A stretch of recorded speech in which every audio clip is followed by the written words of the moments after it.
Have you ever loved someone, but been too afraid to say it out loud? Graham Walker was the youngest CEO in the history of his company. Sharp, controlled, untouchable, and Madeline Pierce, just his assistant, quiet, unseen, careful, until one night, in front of the most powerful people in the city, he kissed her, not for show, for real, and everything began to unravel. He walked away from his title. She lost the calm she had fought to protect. The world watched, judged, assumed. If you were Madeline, would you leave to keep your dignity?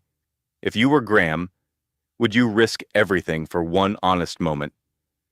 This is not a story about scandal. It is a story about what happens when the mask finally comes off. Stay with us. Because sometimes, love begins where pretending ends. The ballroom was packed with light. Crystal chandeliers shimmered above polished marble floors. Dozens of round tables stretched from one end of the hall to the other, each draped in white linen and flickering candlelight. People in tailored suits and elegant gowns murmured politely over glasses of champagne. The atmosphere buzzed with deals waiting to happen. Cameras lined the edge of the room, ready to capture the moment the CEO stepped onto the stage. Graham Walker stood just behind the curtain, one hand resting in his pocket, the other curled around the edge of the velvet drape. His tuxedo fit him perfectly, so did the pressure. Outside, a sea of faces waited, investors, industry leaders, journalists from major networks. The unveiling of his company's newest product line had been hyped for months. Tonight was supposed to be about business, about vision, about control. But control was exactly what he was about to lose. 30 feet away. Madeline Pierce moved like quiet clockwork. She adjusted a stack of cue cards on the podium, smoothed her navy skirt. Checked the mic levels with a sound technician. She looked calm, focused, untouched by the noise around her. Graham watched her through the curtain gap, noticed the small crease between her brows, the way her hair caught the light when she tilted her head. For 2 years, she had been his executive assistant, efficient, discreet, always a step ahead. And somewhere in the last 3 months, something inside him had shifted. She had not asked for his attention, had not tried to impress him. But when he spoke, she listened fully. When things fell apart, she never panicked. When others bragged, she quietly fixed the problems they left behind. He had fallen for her in the space between meetings and late-night reports, in the quiet pauses she never filled with meaningless talk, in the way she made chaos feel manageable. But tonight, she was just supposed to stand by the teleprompter, invisible, as always. And then he saw his father, Howard Walker, slip into the room with Evelyn Ross on his arm. Evelyn, polished and sharp, heir to a media empire. The woman Graham was expected to announce as his fiancée tonight. His throat tightened. He had never said yes, but he had never said no loud enough to matter. Tonight, his father would make the announcement public, tie Graham to Evelyn with a smile and a handshake, turn a boardroom deal into a marriage contract. Graham's heart pounded. He stepped out from behind the curtain as the lights hit his face. Applause erupted. Cameras clicked. He smiled the smile he had learned to wear. "Good evening." He began, but halfway through the second line, he stopped. His eyes found Madeline. She was just off to the side, still checking the soundboard, still steady, still safe. He walked away from the microphone, crossed the stage. People murmured. Someone called his name. He reached her before she could move. Madeline looked up, startled. Her lips parted to ask if something was wrong. He leaned in and kissed her, right there, under the spotlights, with hundreds of people watching. His hand cupped the side of her face, gently, not rushed, not for show. Madeline froze. Then, her eyes closed. For 3 seconds, the world disappeared. It was not passionate. It was not wild. It was something deeper, a breaking point, a truth that had waited too long to be spoken. When he pulled away, her cheeks were flushed, her breath caught. The room was silent. Then, the storm began, phones lifted, camera shutters exploded, whispers turned to gasps. Howard Walker stood, rigid, his jaw clenched in fury. Evelyn lowered her champagne glass, her expression unreadable. Madeline took one step back. Her voice was a whisper.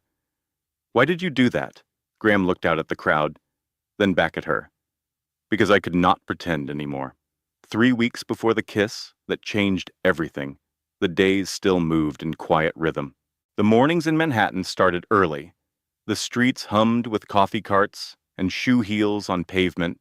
The elevators at Walker Tech opened before sunrise. And Madeline Pierce was usually the first to arrive. She liked it that way. The office was still. She could hear her own footsteps on the tile. She filled the break room with the smell of fresh coffee, checked the conference room chairs, reviewed the schedule on a tablet she never forgot. Then she sat down at her desk, poured 1 cup of coffee, black, no sugar, warmed her hands on the mug, and exhaled.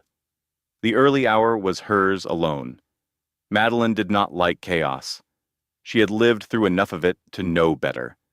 She had once taught high school English in Des Moines, Iowa, 12-hour days, teenagers with too much on their shoulders, parents who did not return phone calls, a paycheck that barely covered rent, but she had loved it. What she could not love was how little of herself was left at the end of each week. She had wanted peace, wanted to feel like she was allowed to be still, without guilt. So she moved to New York, took a certificate in executive administration, found work, proved herself, and now she was here, quiet, efficient, hidden in plain sight. She did not chase attention. She did not need it. Her mother still called every Sunday, asked if she was lonely. Madeline smiled through the phone and said she was fine. She had a shelf full of books, a clean apartment, a job where no one yelled, and, if she was being honest, she did not feel lonely, just unseen. That was different. On the 37th floor, Graham Walker had an office that overlooked the skyline, floor-to-ceiling glass, a standing desk, bare shelves with a single framed photograph, Graham standing beside his father, both of them younger. In front of their first server tower, Graham was not born into money.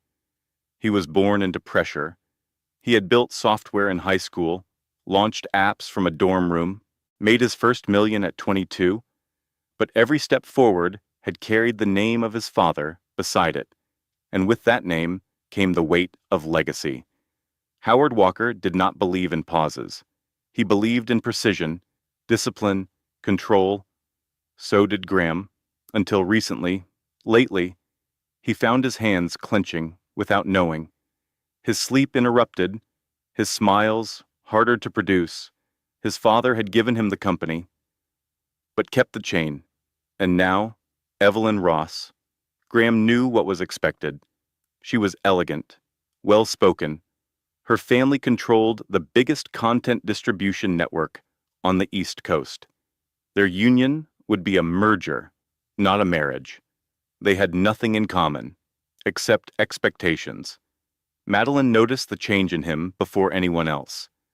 It was small at first, a delay in his response, a tired edge to his words, the way he stared at the same spreadsheet for too long.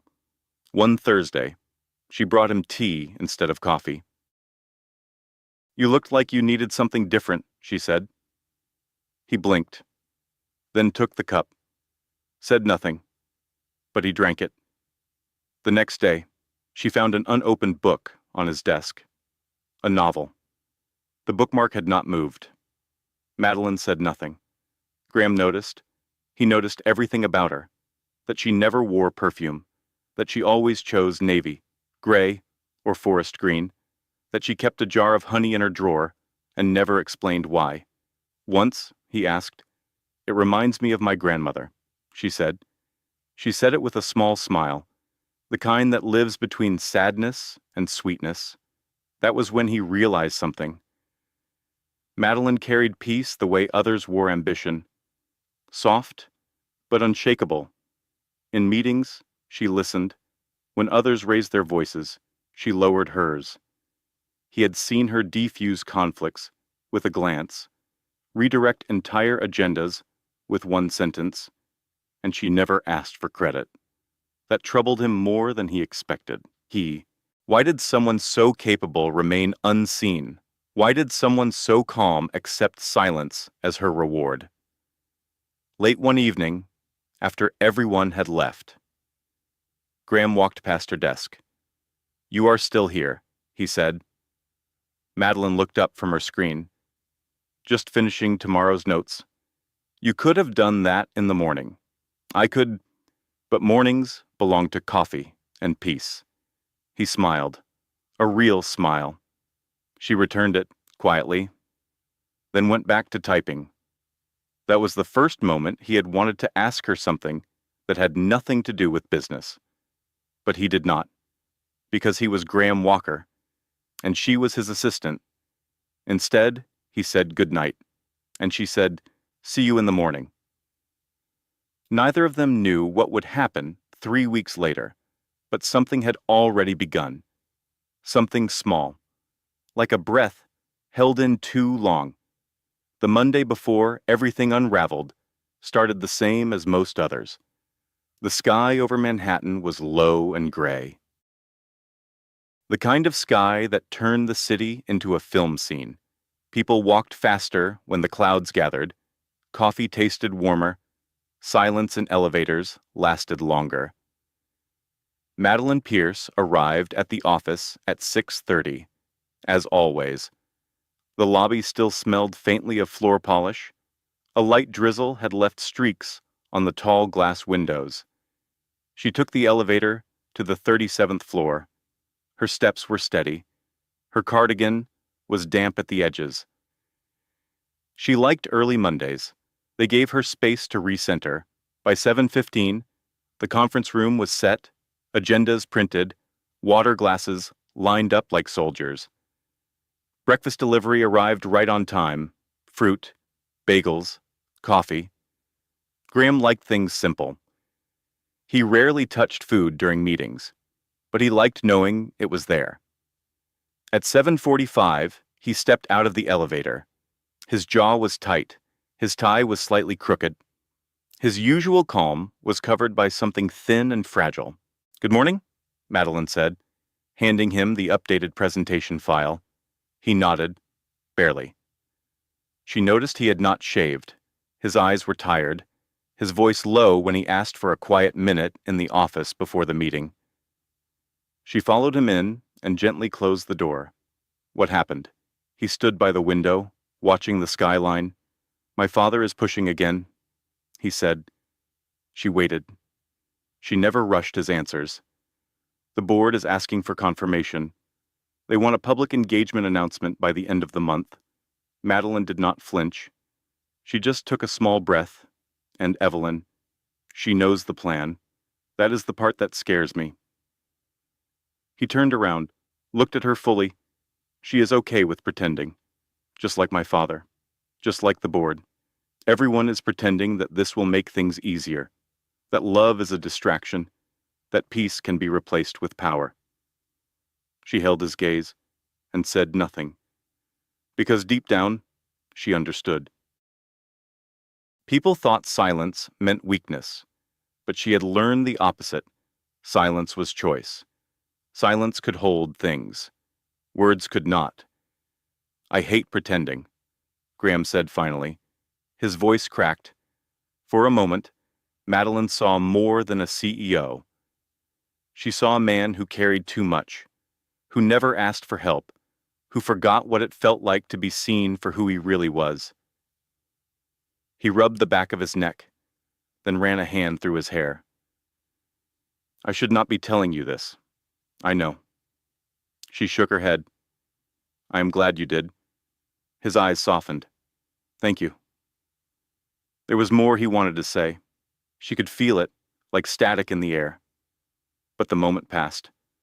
Outside the glass wall, people began arriving. The meeting would begin soon. The mask would return. Madeline opened the door, letting the sound of the hallway flood in. Graham followed a few steps behind. The meeting went as planned. Numbers, projections, graphs, and questions. The voice of Graham was steady, his answers clear. No one could see the war behind his calm. Madeline watched him from her usual seat at the end of the table. She had memorized his tone, his rhythm, his tells. Today? He blinked more often, his hand tightened around the pen. When someone mentioned Evelyn, he paused just a second too long. After the meeting, she cleared the room, packed up the notes, smiled politely as people filtered out. Graham stayed behind, staring at the whiteboard. Madeline walked over. Do you want to rehearse for Thursday? He glanced at her. The launch event. Right. She held up her tablet. You are scheduled to introduce the new product, then deliver the shareholder message, then the part everyone is waiting for. He looked away. The engagement. You do not have to say it, she said quietly. But it is what they expect.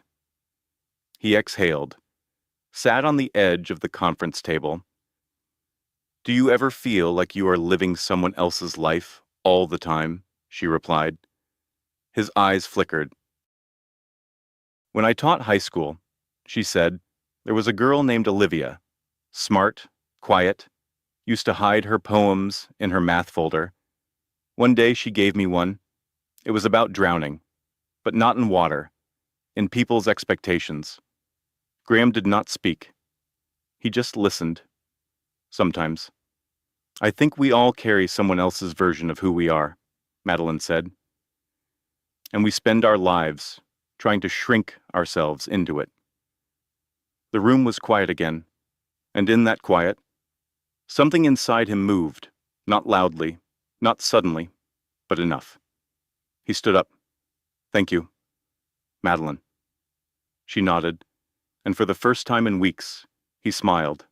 Not the press smile, not the practiced one, just his own.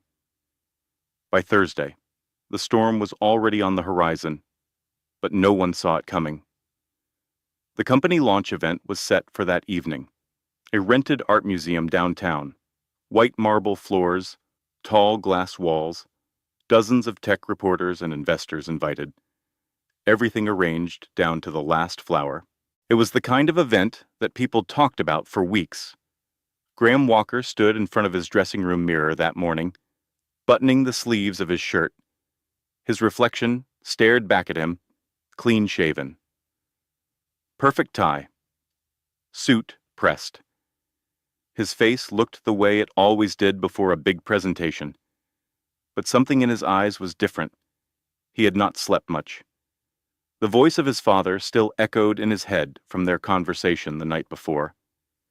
This is not about what you feel. This is about the company. You cannot let emotions destroy what we have built. Howard Walker was never one to raise his voice. He did not need to. His words cut with precision, like glass. Graham had listened, said nothing, and in that silence, something inside him cracked. Later that morning, Madeline Pierce arrived at the event site early. She walked through the gallery, checking every light, every angle. The space was beautiful, cool and minimal. It reflected Graham perfectly. A space of control. But tonight, she sensed tension in every corner. The catering team asked if the dessert table should include champagne for the final toast. One of the board members called to ask if the press release would include the announcement about Evelyn, and when Madeline looked at the program on her clipboard, she saw it. One line. Graham Walker will deliver a personal message to close the evening. Personal. That word did not belong in this room. When Graham arrived, he was quiet, still polite, but his voice was measured, his steps too exact. Madeline noticed it immediately. He avoided eye contact. She followed him as he walked the gallery, adjusted his cufflink, stood before one of the abstract paintings as if it held the answer to something he could not name. She waited a few feet behind him. Then, she asked gently, "Are you going to go through with it?" He turned. Slow. His voice was low. "If I do not, they will say I am emotional, that I let a distraction get in the way of a billion-dollar future. And if you do, then I become a man who sells out for the sake of a safe headline." She watched his jaw clench. "There is no winning here, Madeline. There is just damage control." She stepped closer, her voice calm. "Then choose the damage you can live with." He looked at her for a long time. The lights above them flickered slightly as a technician tested the stage setup. Madeline had seen many things in her life. Broken families, failing schools, people trying to survive in systems too big for them. But she had never seen a man who looked so much like he was drowning, while standing perfectly still. That night, the event began at 6. Guests arrived in sleek cars. Flashes from cameras lit the sidewalks. Inside the museum, music played soft jazz. Waiters moved through the room with silver trays. Graham and Madeline stayed near the entrance at first. She guided him gently from group to group, smiling when needed, listening more than speaking. Then Evelyn Ross arrived. She was stunning, impeccably dressed in ivory silk, hair swept up, red lips curved in a smile that reached no further than her cheeks. Madeline stepped back. Graham greeted Evelyn with the grace of a man used to performance. They stood together for photos. The media called them the future of the tech world. And still, Graham's eyes found Madeline across the room. Later, just before he was set to speak, Howard Walker approached. His tone was clipped. "The press is ready. Keep your remarks clean. No surprises." Graham nodded, did not answer. As he stepped onto the small stage, the room grew still. He began with the launch, thanked the team, presented the new product, smiled for the applause. Then came the pause, the part marked as personal. He looked down at the card in his hand, then looked at Madeline. And for a long moment, he said nothing. The silence stretched. People shifted in their seats. Evelyn tilted her head. Then Graham spoke. "I am expected to make an announcement tonight. Everyone in this room has read the rumors. Everyone has seen the photos. And perhaps you are wondering what will be made official tonight." He paused, and then he said nothing. He placed the card down, walked off the stage, straight toward Madeline. The room murmured. He did not stop. When he reached her, he spoke quietly. "Come with me." She looked at him, her breath unsteady. "We're away from this script." He held out his hand, and without asking anything more, she placed hers in his. Outside the museum, the night air had turned sharp. The sidewalks were wet with mist. Streetlights shimmered across the pavement. Somewhere in the distance, a siren wailed and faded into the sound of the city. Graham Walker and Madeline Pierce walked in silence. They had left the event without explanation. No driver, no assistant. Just two people who no longer belonged in the room they had just left behind. They turned down a quiet side street. Their footsteps echoed. His hand was still holding hers. When they finally stopped, It was beside a park bench beneath a dim light. Graham let go of her hand and sat down, shoulders low, his polished image now slightly undone. Madeline stood for a moment before joining him. She folded her hands in her lap, her breath clouded in the air. "You walked off that stage," she said softly. "I did? You were supposed to announce the engagement. I know." She looked at him, her voice barely above a whisper. "Why did you do it?" Graham leaned forward, elbows resting on his knees. His gaze stayed on the street ahead. "Because I could not lie in front of all those people. I could not pretend that I was proud of the person they expected me to be." He turned toward her, "And because I looked across that room and I saw you, not Evelyn, not my father, not the investors, you, Madeline did not speak. Not yet." Graham stood up again. He took a slow step in front of her. "I have made a lot of decisions based on fear, based on pleasing people who never really saw me. Tonight was the first time I made a decision for myself. And for you." Madeline looked up at him. Her eyes were steady, calm, but deep. She had heard declarations before, from students, from friends, from past relationships that promised more than they could hold. But this felt different, because it was not grand, it was not rehearsed, it was real. Still, she asked the question that needed to be asked. And what does that decision cost? He looked away for a moment, then answered, "Possibly everything." She stood. "So why do it?" His voice was quiet. "Because living with what I feel for you and pretending it does not exist is the kind of loss I cannot afford." There was a long pause. Between them, the street was silent. Then Madeline spoke. "This changes everything. Graham, I know. It is not just about walking away from a deal, or from Evelyn, or from your father. It is about choosing a different kind of life." He nodded. Then she said something he did not expect. "I am not going to ask if you love me." His brow furrowed. "Because if you do, I need to see it. Not in public, not with a microphone, not with a contract, but now, in the middle of the street, where no one is watching." For a moment, Graham said nothing. Then he stepped closer. He raised his hand, gently touched her cheek. Madeline closed her eyes, and he kissed her. There were no cameras, no applause, no performance, just the sound of the wind, the hush of the city.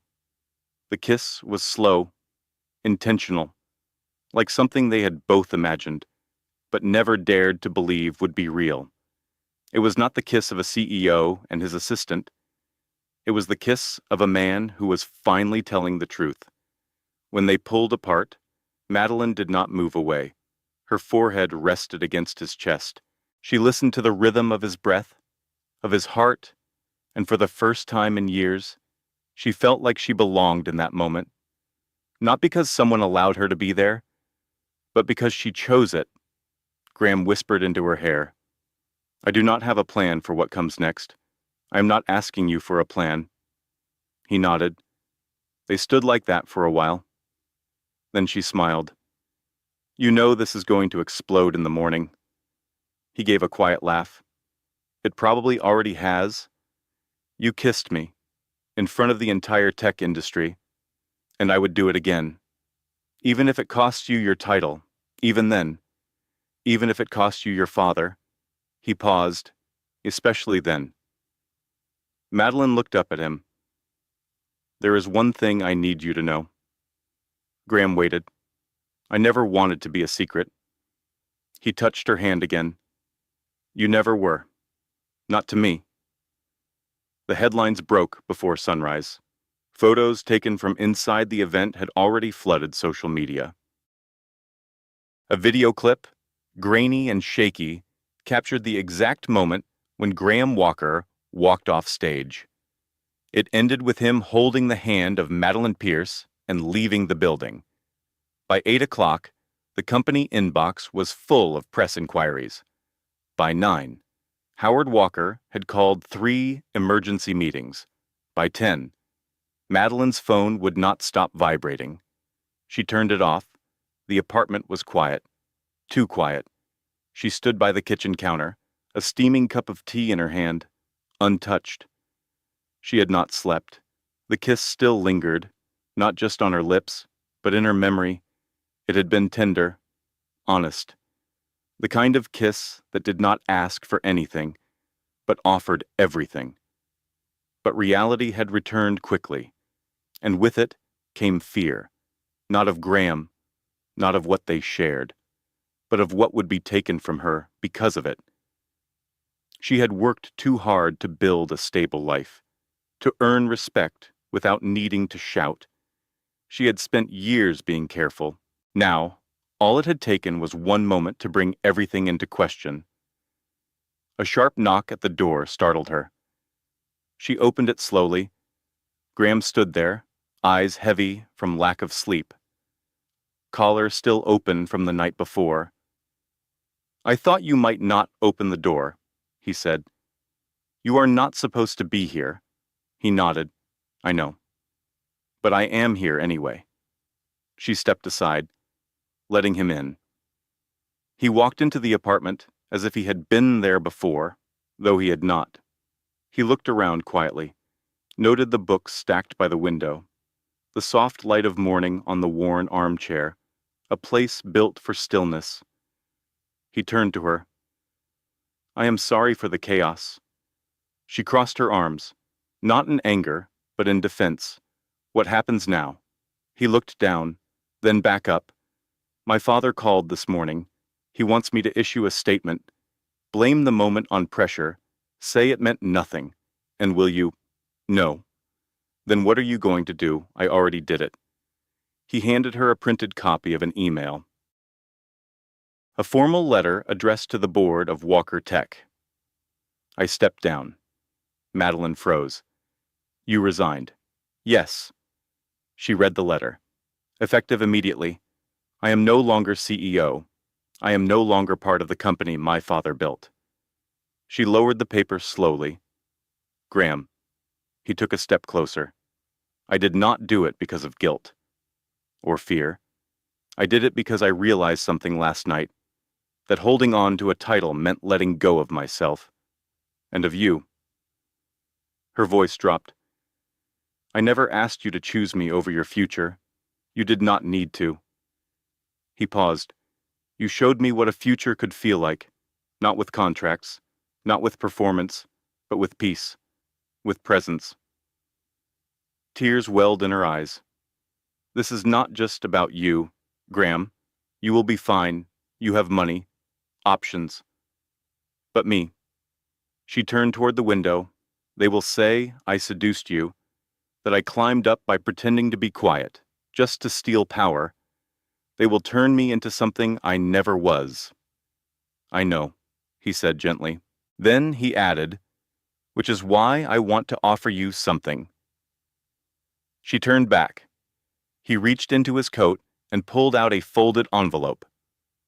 "This is a contract, but not the kind you are used to. It is for a public arrangement, a temporary partnership, you and me in the public eye." Madeline narrowed her eyes. "So now it is official. It is a way to protect you," he said, "from the media, from the rumors. If we do this on our terms, we control the story. What happens after, that is up to us." She unfolded the paper.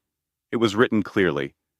6 months, appearances, statements, a clear exit clause, no requirement of romance, only partnership, mutual support. At the bottom, a handwritten line. "This is not a game. This is a shield." She looked at him. "You would go back into the spotlight. For me, yes. But I thought you walked away. I did. And I will not go back to that life. But I will stand beside you, in front of the world, to make sure they cannot hurt you for what we share."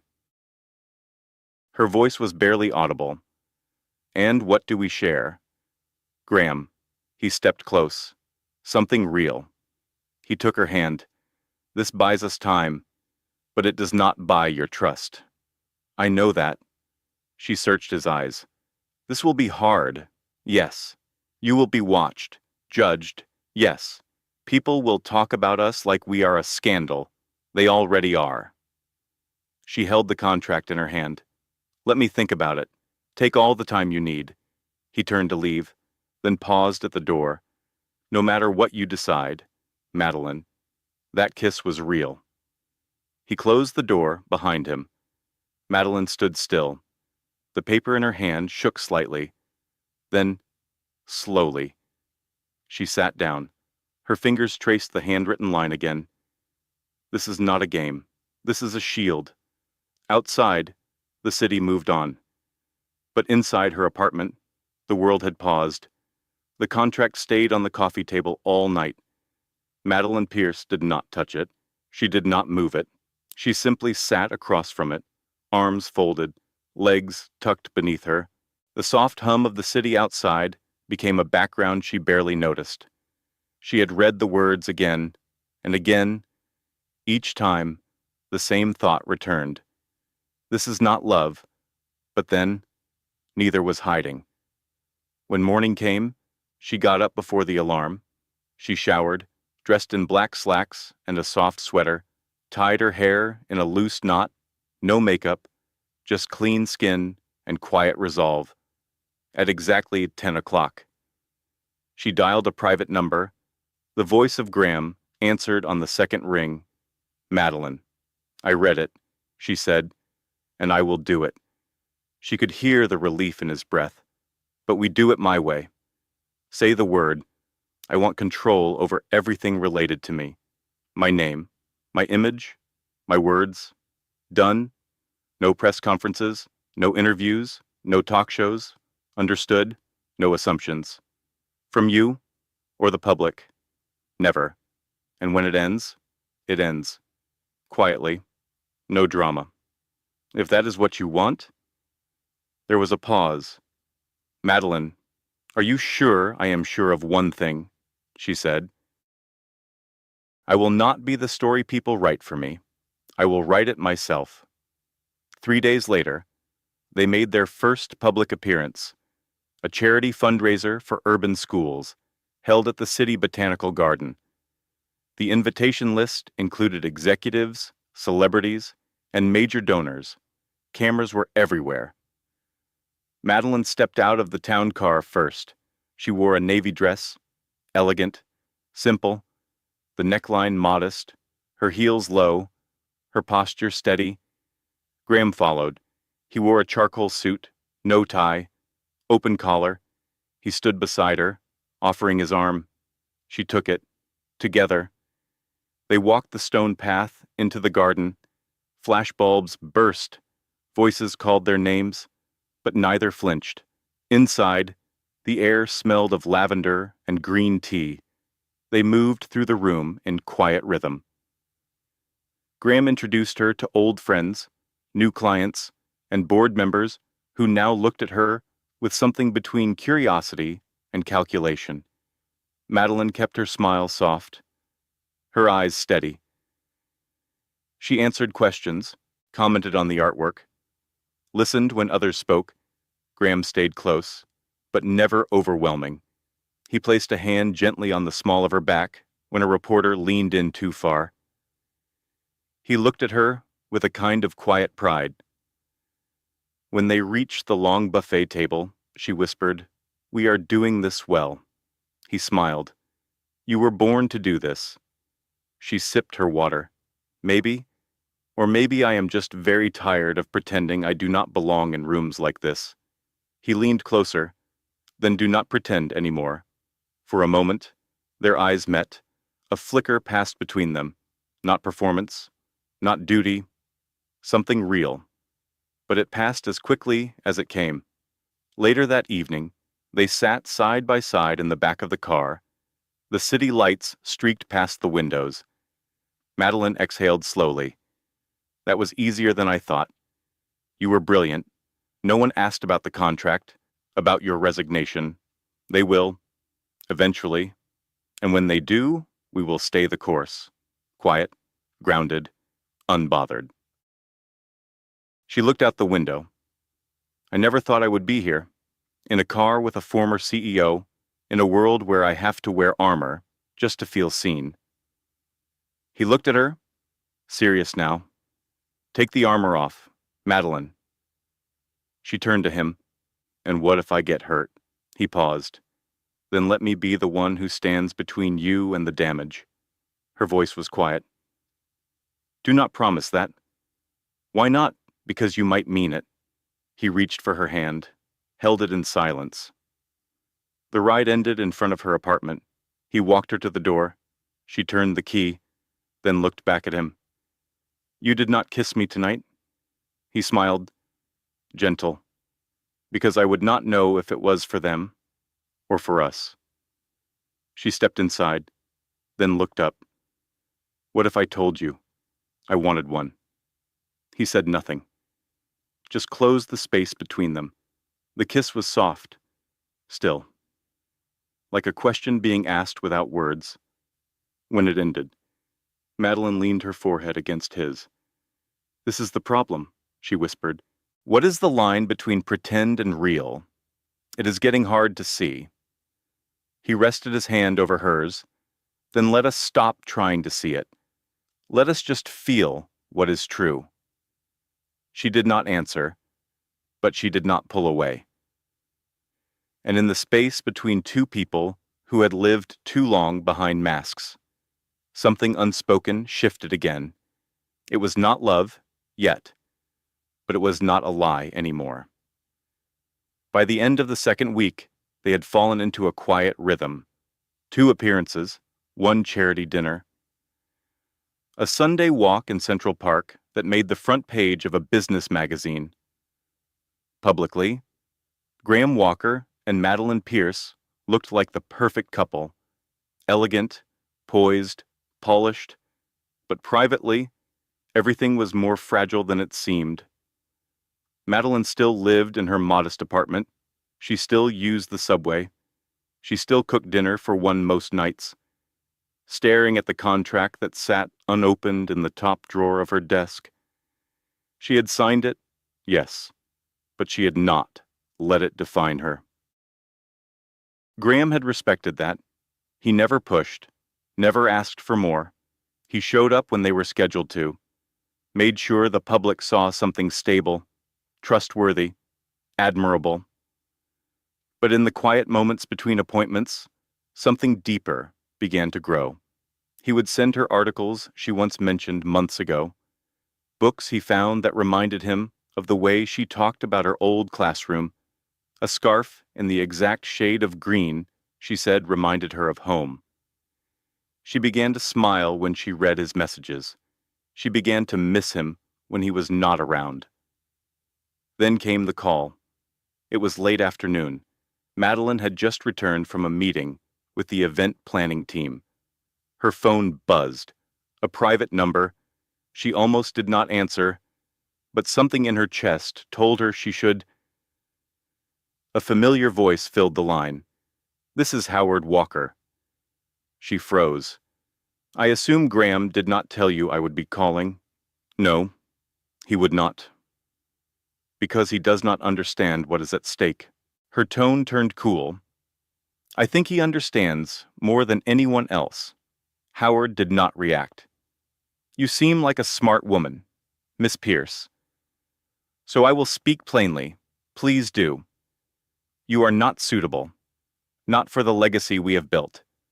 Not for the circles we move in. Not for the headlines we need to manage. This little arrangement of yours has already cost us 3 investors. And counting? Madeline's voice remained calm. And what would you like me to do about that? Howard replied without pause. Walk away. From the contract. From my son. Let him rebuild. Quietly, cleanly, without the story of an office romance, following him for the next 10 years. She inhaled slowly. You want me to disappear. I want you to be wise. What if I told you I loved him? Howard was silent for a beat. Then I would say, love is not a business model. She said nothing. You are young. You will recover. Graham, however, is the face of a company tied to hundreds of jobs, millions of dollars, and decades of work. You believe I will be the reason he fails. I believe he cannot afford the kind of distraction you represent. He deserves someone who can carry the weight of that world beside him. He already has that. Howard did not answer. Madeline ended the call. She sat in silence for a long time. Then she wrote an email. No subject, no greeting, one sentence. We need to talk. They met that evening on the rooftop of his building. The sun had already dipped below the skyline. The air was cool. The city lights began to flicker on, one by one. Graham was already waiting when she arrived. He could see it in her face. Something had changed. Madeline walked to the railing, looked out over the city. He joined her. Your father called me, she said. Graham closed his eyes briefly. I am sorry. He asked me to walk away. Graham stayed quiet. He said, I am not the right image for the legacy. I know. He said you deserve someone who can carry the weight of your world. And what did you say that you already have that? His shoulders lowered slightly, as if the tension inside him had softened. But that is not why I asked to meet, she added. Then why? Because I have been thinking about what I deserve. And I am not sure I deserve to be a secret. Someone feels guilty for loving. Graham turned to her. I do not feel guilty. Not about you. Madeline looked at him. Then tell your father, tell the board, tell the world, say it out loud. He stepped back. You know what that would cost. Yes. And maybe it is time you asked yourself if love is worth the price. Graham was silent. Then he said, I need time. Madeline nodded. I know, but time is not the same thing as forever. She walked toward the door. Graham called after her. Do you love me? She turned. I love the way you look at me when no one else is in the room. I love the man who brings me books and notices my favorite color. But I will not love a man who lets fear decide who he can be with. Not again. She walked away. And this time, Graham did not follow. For 2 days, Graham Walker said nothing, no calls, no messages, no press appearances, no damage control. The headlines turned cold, reporters speculated, board members whispered, his father called, once, then sent a brief email. Let me know when you are ready to fix this. Graham did not respond. He stayed in his apartment, sat on the floor by the window, watched the sky change colors and the city move without him. And for the first time in years, he let silence speak. He had spent his life building, proving, climbing, but no one had ever taught him how to stand still. He thought about Madeline, not the woman in the navy dress beside him at events, not the public partner with the perfect smile. He thought about the woman who sat across from him on a rooftop and told the truth, the one who walked away without slamming the door, the one who loved him without needing to fix him. And he thought about fear, how it had dressed itself as responsibility, how it had spoken in the voice of his father, how it had worn the mask of tradition and legacy. But fear had never loved him, and Madeline had. He closed his eyes, then opened them again. By 7 o'clock that evening, he was standing in front of her building. The sky had just turned a deep shade of blue. Streetlights buzzed quietly. Someone across the street played a soft melody on a saxophone. Graham wore no suit, no tie, just a simple gray sweater, black slacks.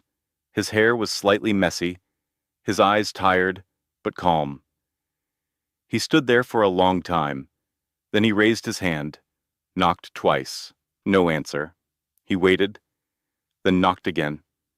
A light turned on. A few seconds passed. Then the door opened. Madeline Pierce stood in the frame, barefoot, a book in her hand, her eyes wide with quiet surprise. Graham did not speak right away. Neither did she. Finally, he said, "I am sorry it took me this long." She looked at him. Steady, waiting. He continued, "I thought if I let you go, I would be protecting you. But really, I was protecting myself. From the cost, from the fallout, from the vulnerability." Madeline stepped aside, let him in without a word. He walked to the center of the room, turned to face her. "I used to believe that love had to be earned through sacrifice, through control, through perfection. But then I met you, and you showed me something else. You showed me that love is not earned, it is offered." She set her book down. "And do you know what it cost me?" she asked. He shook his head. "It cost me my peace, waiting for you to choose me out loud." "I know." He stepped closer. "So here I am, not as a CEO, not as a public figure, not as a man with the right words, just as myself. And what are you asking?" "Nothing. No contract, no timeline, no appearances. Just, can I sit beside you while we figure out what is real?" Tears filled her eyes. "You are late, Graham, I know. But I am here now." She nodded slowly, then whispered, "Take off your shoes." He smiled, and he did. She walked to the couch, sat down, left space beside her. He followed. They sat in silence, not the silence of distance, the silence of beginning again. Madeline looked at him. "There is no spotlight here." He nodded. "Good, because I am tired of living in one. And there is no roadmap. We will write it together." She leaned her head on his shoulder. "And if it gets hard, then we will stay honest. No masks. No masks." He wrapped an arm around her. They said nothing else that night. The city outside moved forward, but inside, on that couch, two people finally stopped pretending and started living together. 6 months later, everything had changed, and yet nothing had. Graham Walker no longer attended board meetings. He no longer answered to shareholders or scheduled interviews with financial magazines. His face still showed up in news cycles sometimes. But the buzz had faded. The world had moved on. He had, too. He now ran a small tech advisory firm out of a quiet loft in Brooklyn. No name on the door, no executive parking, just a handful of thinkers building something meaningful, slowly, without flash. He rode the subway, made his own coffee, called his mother every Sunday. And he walked home to the same apartment every evening, where Madeline Pierce was usually curled up on the couch, reading. The contract between them had expired long ago. They never renewed it. Because what grew between them after the cameras disappeared was not something that needed protection. It needed room. Room to breathe, to falter, to laugh, and to learn what love looked like when no one was watching. On the morning of her 29th birthday, Madeline woke up to the sound of eggs cracking and jazz playing softly in the kitchen. She sat up, stretching. The room smelled like toasted sourdough and orange zest. She walked barefoot down the hall, hair messy, still wearing his old t-shirt. The sunlight reached across the floor in soft golden streaks. Graham stood at the stove, squinting at a recipe on his phone. The counter was already cluttered. He had flour on his elbow and a smile he tried to hide. "You are up early," she said. He turned. "Happy birthday." You remembered. "I remember everything about you." She leaned against the counter. Are you making lemon pancakes? Trying to... She looked at the bowl. That is cornstarch. He froze. Seriously, she laughed. He grinned. Okay, I might need backup. She grabbed the right container, swapped it out without a lecture. This was their rhythm. They had learned to move around each other, to correct without blaming, to ask without assuming. Later, they sat by the window, sharing the second batch of pancakes and watching the world go by. Graham sipped his coffee. Do you ever miss it? She looked at him. The boardroom, the spotlight, that life. He shook his head slowly. No. He paused. Do you? She smiled. Not even for a second. He reached into his back pocket. Then he said, but there is one thing from that world I have not let go of. She looked curious. He pulled out a small black velvet box. Her heart stopped. Madeline. He did not get on one knee. He just sat beside her, like he always had. Quiet, steady. You once said love is not a contract, and I believe you, so this is not a deal, not a proposal with expectations. It is a question. Will you build a life with me, not because we should, not because it is safe, but because I cannot imagine going forward without your hand in mine? She opened the box. Inside was a simple gold band, no diamond, no headline, just promise. A tear rolled down her cheek. She looked up. Yes. Always yes. They married 3 months later. Not in a ballroom, not in front of flashing cameras, but in a garden behind the library where Madeline once tutored high school kids. Her best friend stood beside her. His old college roommate brought the rings. They wore no tuxedos, no designer gowns.